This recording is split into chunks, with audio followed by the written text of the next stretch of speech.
warahmatullahi wabarakatuh. Nama saya Nazila Pinata dari kelas 11 MIPA 2. Di sini saya akan menjelaskan tentang inflasi. Inflasi yaitu tingkat kenaikan harga umum secara terus-menerus akibat terganggunya keseimbangan antara arus uang dan arus barang. Jenis-jenis inflasi. Yang pertama berdasarkan tingkat keparahan. 1. Inflasi ringan yaitu di bawah 10% per tahun. 2. Inflasi sedang yaitu antara 10-30% per tahun. 3. Inflasi berat antara 30-100% per tahun. 4. Inflasi sangat berat atau hiperinflasi di atas 100% per tahun. Yang kedua, inflasi berdasarkan penyebabnya. 1. Demandful inflation. Inflasi ini disebabkan karena kelebihan permintaan efektif atas barang atau jasa dan sering disebut juga sebagai inflasi sisi permintaan atau demand side inflation. 2.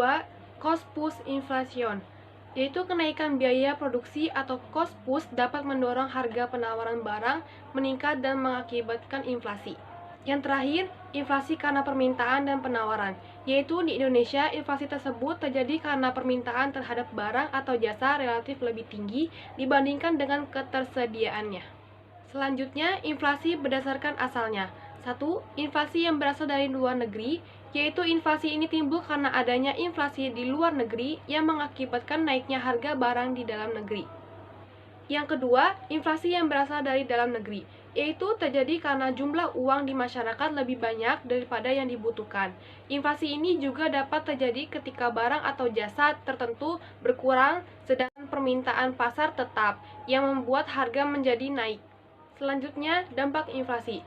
Pertama, dampak inflasi positif. Bagi pengusaha, harga barang yang mereka jual akan memiliki nilai yang lebih tinggi dibandingkan dengan biaya produksi yang telah mereka keluarkan. Lalu apabila harga barang naik saat terjadi inflasi, maka produsen akan terdorong meningkatkan jumlah barang produksinya. Peningkatan ini akan membuat penghasilan produsen juga meningkat, apalagi jika barang yang mereka hasilkan tergolong dalam sebuah kebutuhan pokok. Yang kedua, dampak negatif. Pertama, terjadi pada kreditur. Dampak inflasi akan sangat terasa bagi para kreditur karena dengan adanya inflasi maka nilai uang yang mereka dapat akan sedikit dibandingkan saat ia meminjamkannya sebelum inflasi. Yang kedua, stabilitas ekonomi. Inflasi yang terjadi terus-menerus akan membuat harga terus meningkat karenanya konsumen akan melakukan pembelian besar-besaran sebelum harga benar-benar meningkat yang kemudian berimbas pada permintaan yang juga meningkat. Di sisi lain, produsen akan menurunkan penawaran karena saat proses penjualan inflasi menyebabkan produsen mendapat keuntungan makin besar. Keadaan naiknya permintaan dan turunnya penawaran ini akan membuat keadaan inflasi makin parah. Yang ketiga, bidang ekspor. Saat inflasi terjadi, maka biaya ekspor akan melambung tinggi. Selain itu, barang-barang ekspor juga akan kalah saing dari barang ekspor milik negara lain, sehingga turunlah devisa dari hasil ekspor. Selanjutnya, cara mengatasi inflasi. Pertama, kebijakan fiskal. Kebijakan fiskal berkaitan dengan penerimaan dan pengeluaran anggaran pemerintah.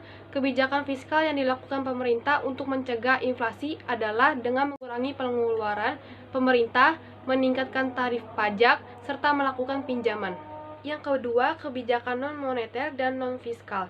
Selain kebijakan fiskal dan moneter, cara mengatasi inflasi oleh pemerintah juga dapat dengan meningkatkan hasil produksi, mempermudah masuknya barang impor, menstabilkan pendapatan masyarakat atau tingkat upah, menetapkan harga maksimum, serta melakukan pengawasan dan distribusi barang.